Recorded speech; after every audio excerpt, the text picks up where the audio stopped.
So first of all, thank you very much for the invitation to talk and to talk about something and someone I love. I think that's always a lovely invitation to have, isn't it? So I guess the invitation this evening is to invite you to reflect on the insights that you have around the relationship you have to the animals in your life. Even if you don't actually have a cat or a dog or another animal that you personally care for, I'm sure in some way or another, animals are not too far from any of our worlds, really. So I guess the invitation here this evening is to reflect on our own practice in terms of what we have learned around ourselves and our spiritual life from our relationships with the animal world. Yeah.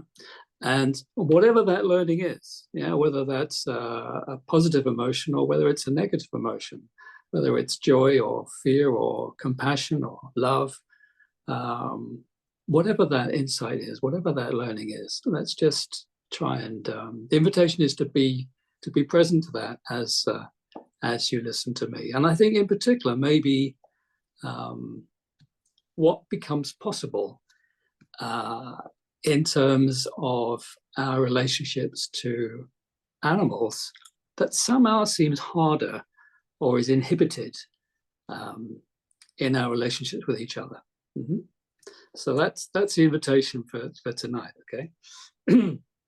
So I thought I'd start, and I'm going to reference my own experience in terms of this evening. So, but I thought I'd start with a story, actually, with a story of Asanga, who was a principal figure in Mahayana Buddhism, a Buddhist teacher from India in the 4th century. And as a monk, Asanga meditated in a cave for 12 years. And the purpose of seeking refuge in a cave and meditating all that time was that he wanted to have and to find a vision of the Buddha of the future, Maitreya. For he was convinced that only Maitreya could help him provide clarity on the difficulties he was experiencing on the Buddhist path. And he made numerous attempts, but year after year, time after time, different encounters, he never was able to, either in his meditation or in any aspect of his kind of retreat in this cave, could he ever visualize this figure of the Buddha Maitreya. So after 12 years, he decided he'd had enough and he was going to leave the cave and give up. And as he was leaving the cave, he encountered a dog who was starving and was infested with maggots. And he saw this dog, and the dog, according to the story, was kind of dragging its back heels along behind it. And he felt this sense of overwhelming compassion for this dog who was starving. And he knew that this dog needed to eat. It was starving. But he could also see that the maggots were feeding on this dog. And so he carved off a piece of his own skin to feed this dog. And then he decided that he couldn't possibly harm the maggots. And so he chose to lick them off with his own tongue. And at the moment he did that, the dog and the maggots disappeared. In their place was the Buddha Maitreya. And Asanga said, "I've been meditating here for 12 years, but you never appeared." And Maitreya replied, "I was with you all the time, but you could not see me." I think there's something I find quite moving about this story, because in some ways it took the compassion that Asanga felt for a dog that broke through something for him and enabled him to clear away the obstacles that's preventing him from perceiving the Buddha directly. And that to me felt a very pertinent theme, I think, to introduce this evening with. Because I think on a mundane level, on an everyday level, if you like, one of the things I notice, even in my own life, I think, is how often people can experience something much more directly when an animal is involved as to when it's human beings. Recently, I had a situation here in my own home where I was taking my dog out for a walk and he wasn't very well. And we were pausing on the side of the road. And I think about 5 cars stopped, and with people kind of winding their window open and saying, "Is he all right? Is your dog okay?" You know, and it just struck me that there was a sort of an immediacy to people's care that was very obvious in that sense. So, what I thought I'd do was to share some experience of my life with Travis. So Travis, as Paparki explained, is a golden retriever, and he's 14 and a half years old now. And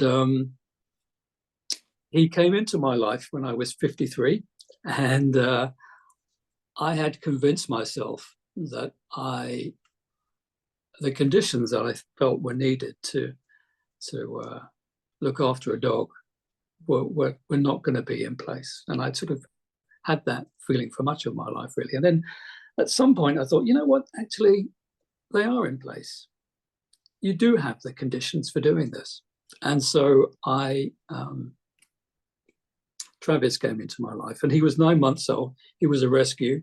He had a quite a difficult, short life before me. And that conditioning that he experienced has stayed with him all his life. And in that time ever since, he's pretty much been my companion throughout most of the things I've done. He, as you heard earlier, he shares my workspace. So when clients come to my home, they meet Travis. I've taken him to the Buddhist center. He came to Mitra study. He went through the pandemic with me. He's been an ever-present experience in my life. And I hadn't had a dog since I was 17, so it was quite a significant thing, really. What I began to notice, and I wonder to what degree this is a shared experience, is it began to shift the way that I perceive the world and other people and myself, and how other people perceive me. It didn't take long for me to become one half of a couple. I suddenly started to get Christmas cards addressed to Paul, that's my name before I was ordained, to Paul and Travis. It was like suddenly I was in a relationship. And people would start to speak to me who'd never spoken to me before. You know, I met my neighbors through having a dog. Yeah? I found the confidence to engage them. And I soon realized that having a dog facilitated a much less judgmental way of humans connecting with each other. They rarely ever remembered my name, but they always remembered his.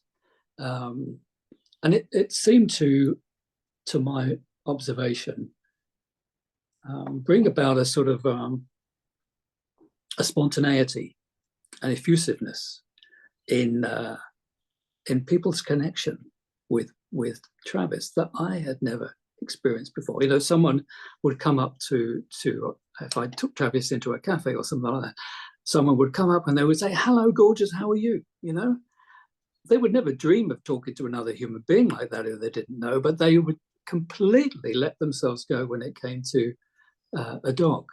And there was something of the sort of facilitator of positive emotion I think, around that. And I noticed that his curiosity was quite infectious. Mm-hmm. That he brought my world alive in a nutshell. His fields would become my fields. You know? His stop and pausing would make me stop and pause. I would take in, I would see, I would engage with and experience the scene that he was experiencing. Previously, I probably wouldn't have even paid any attention to it.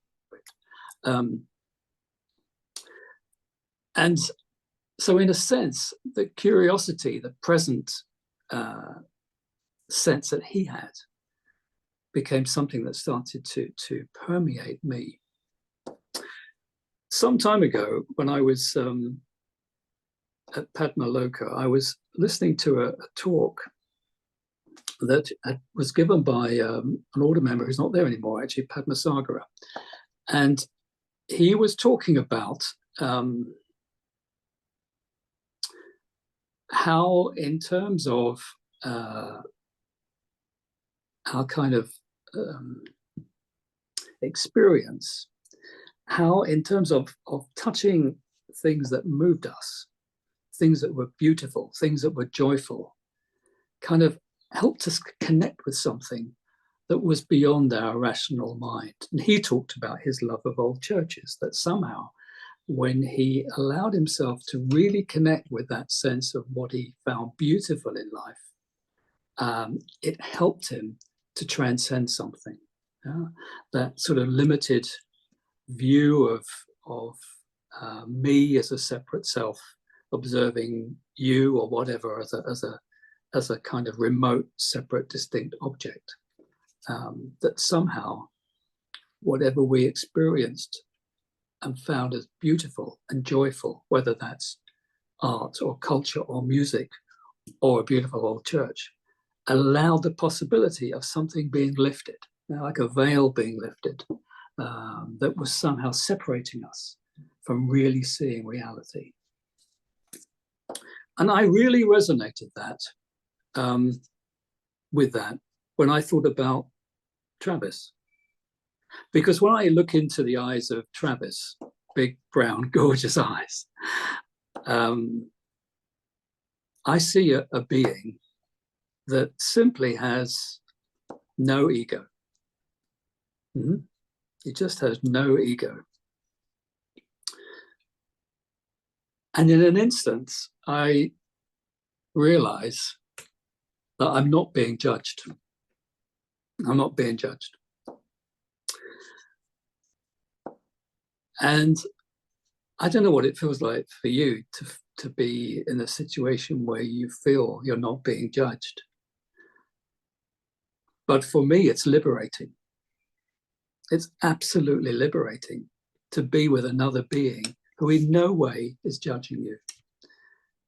And it liberates me from all the ways that I limit myself, judge myself, condemn myself, beat myself up.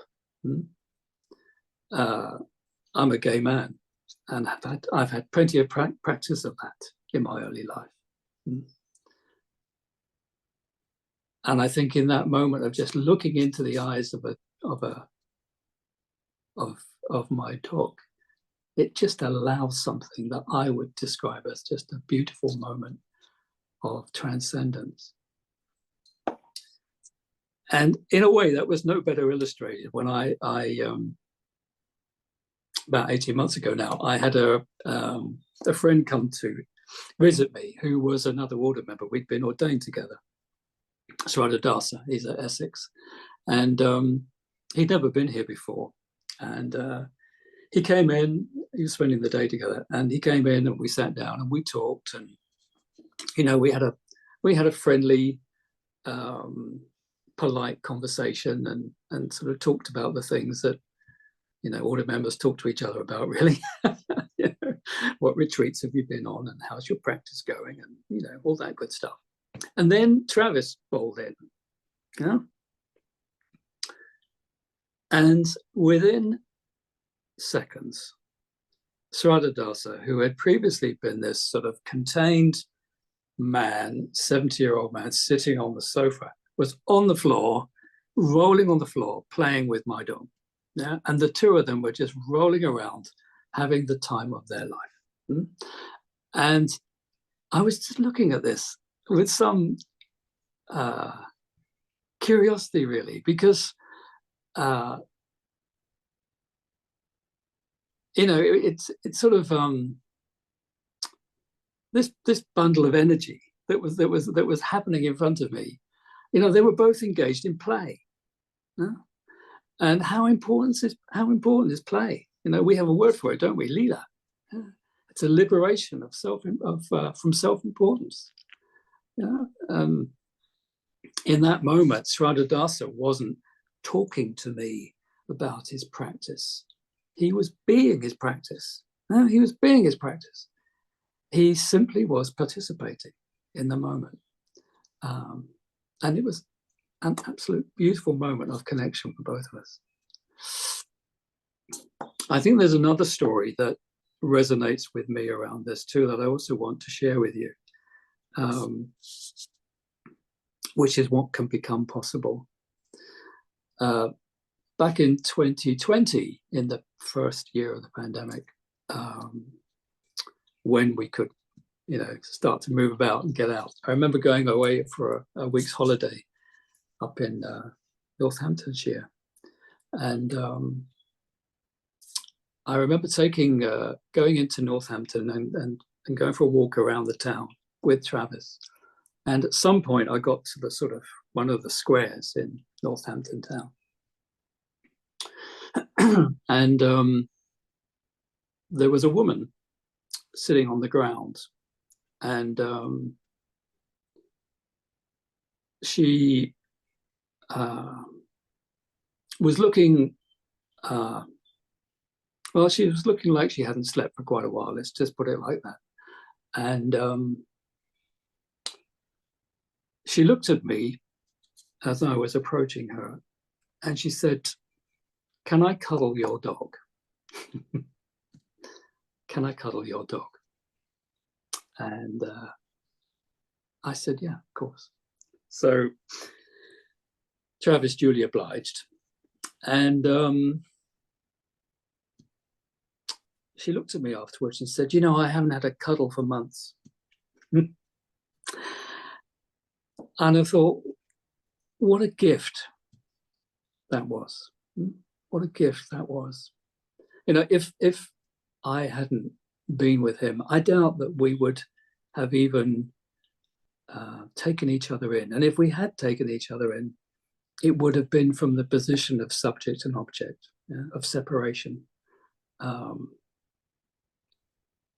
But what his presence allowed in that moment was a softening, not just between him and her, but between me, him, and her.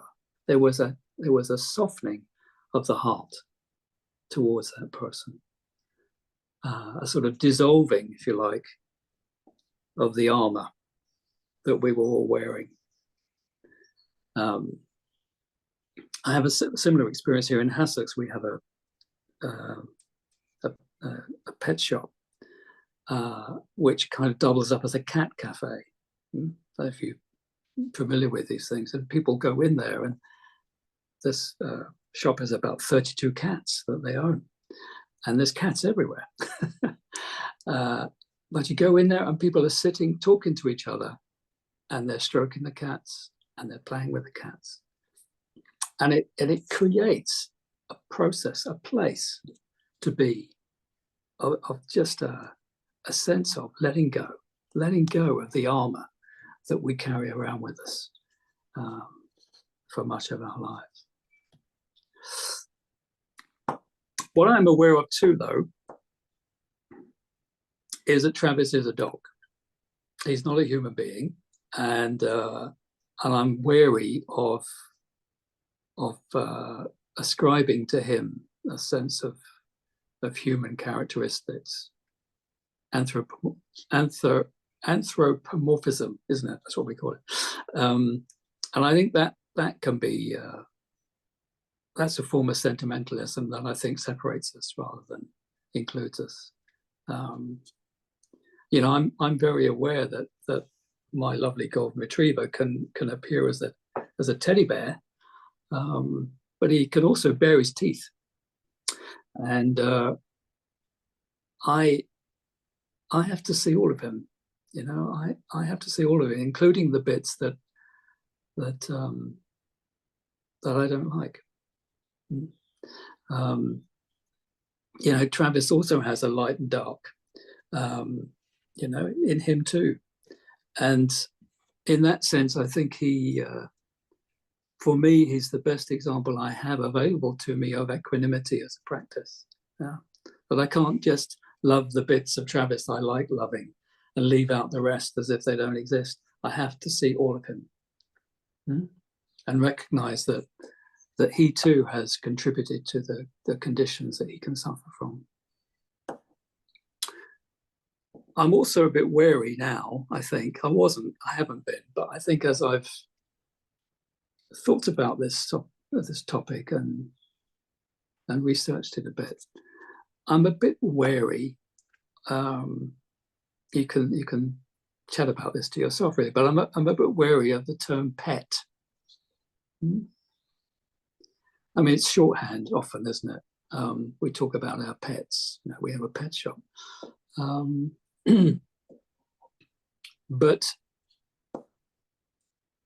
the term pet implies ownership, I think.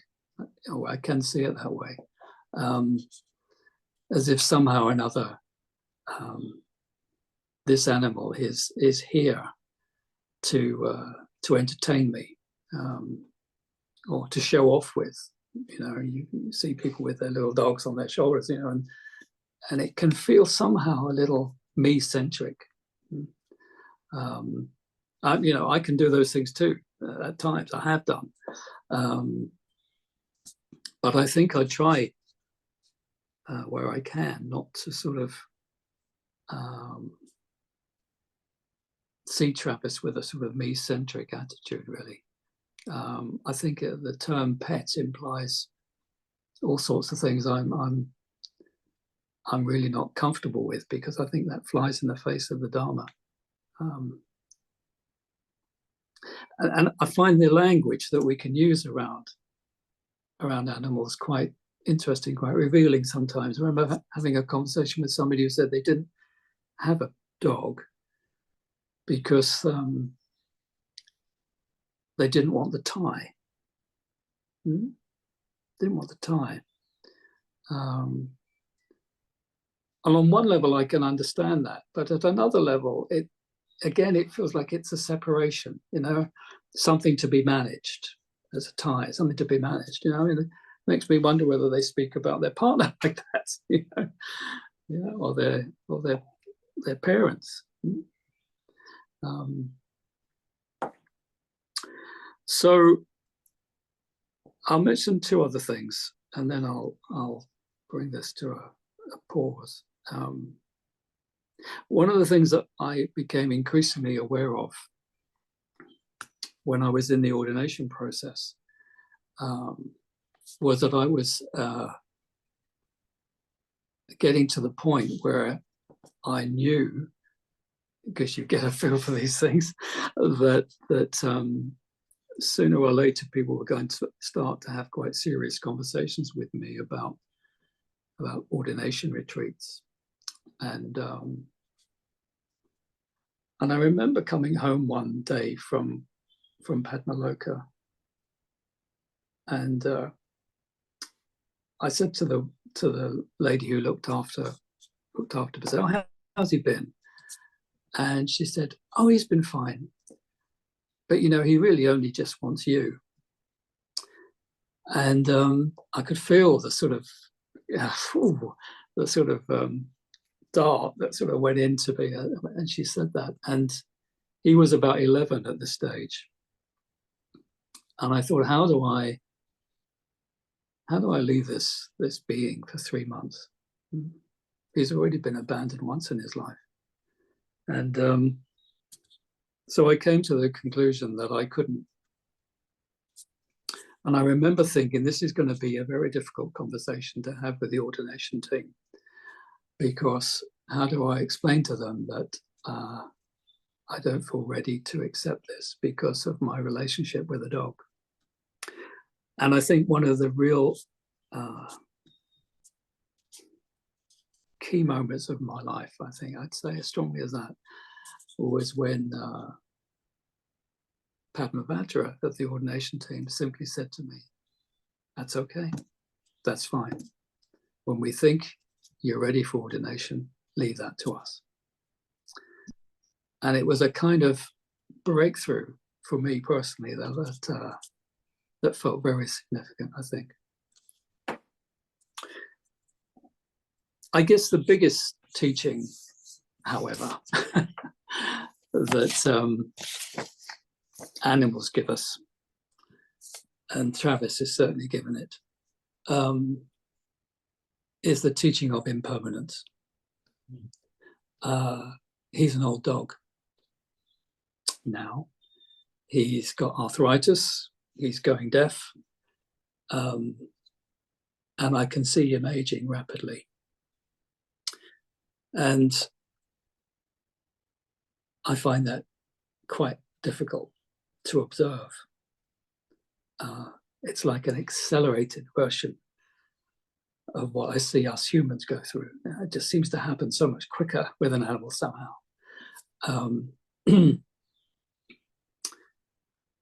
And sometimes that can be really difficult to be with and to sit with. And I want to run away.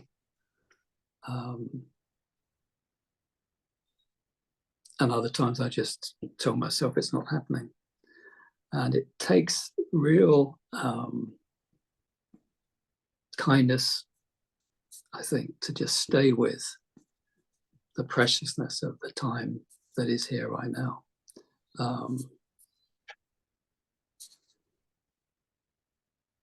I've had to also confront my own feelings about euthanasia.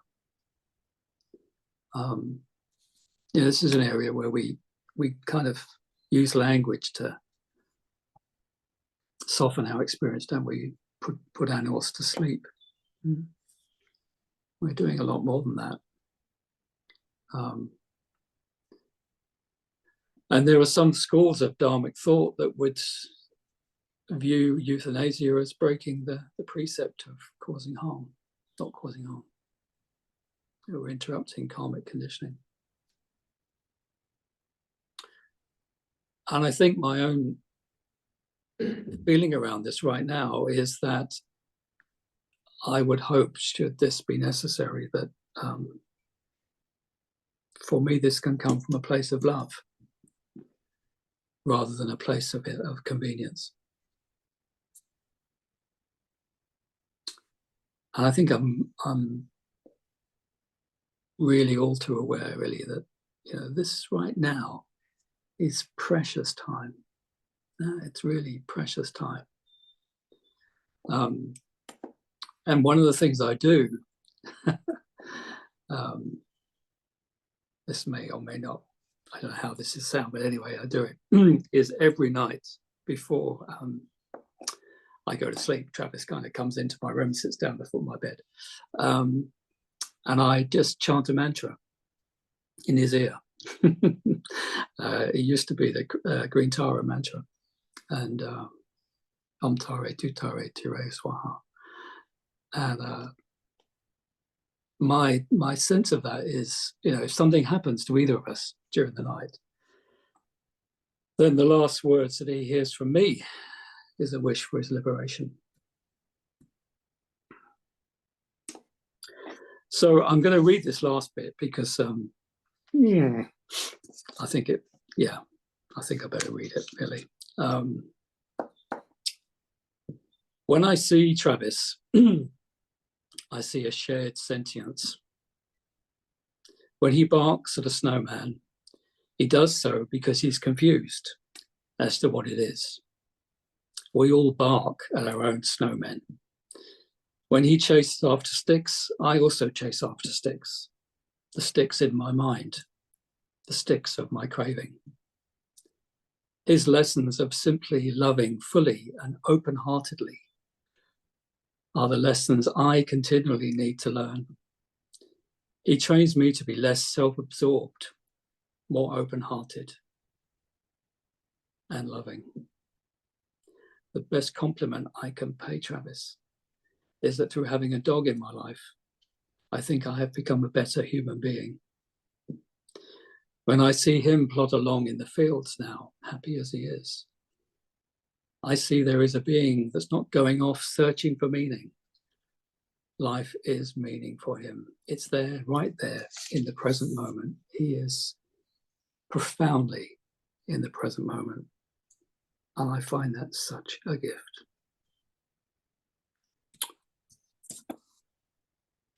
Okay. So, thank you for listening. What I'd like to invite you to do now, in maybe how you would normally do this in an evening, but in small groups of 2 or 3 or whatever, is to share your own experience of what animals kind of teach you, have taught you, and are teaching you about you. What is it that you've learned and gained about having an animal in your life that has told you something about you that might not have been possible if they weren't there? And maybe also to reflect on not just what the positive emotion is that animals can generate for you, but let's also recognize they can bring up negative emotion in us too. And how do you work with that? So I think that's probably where I'd like to leave that, if that's okay. Thank you very much.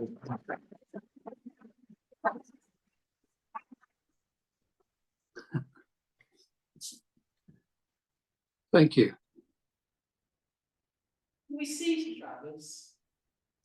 Can you see Travis? He is actually in the room, but he's fast asleep. But what I will do is I'll get a photo of him. Hold on, okay. Oh. That's Travis. That was when he was about 5, I think. Yeah.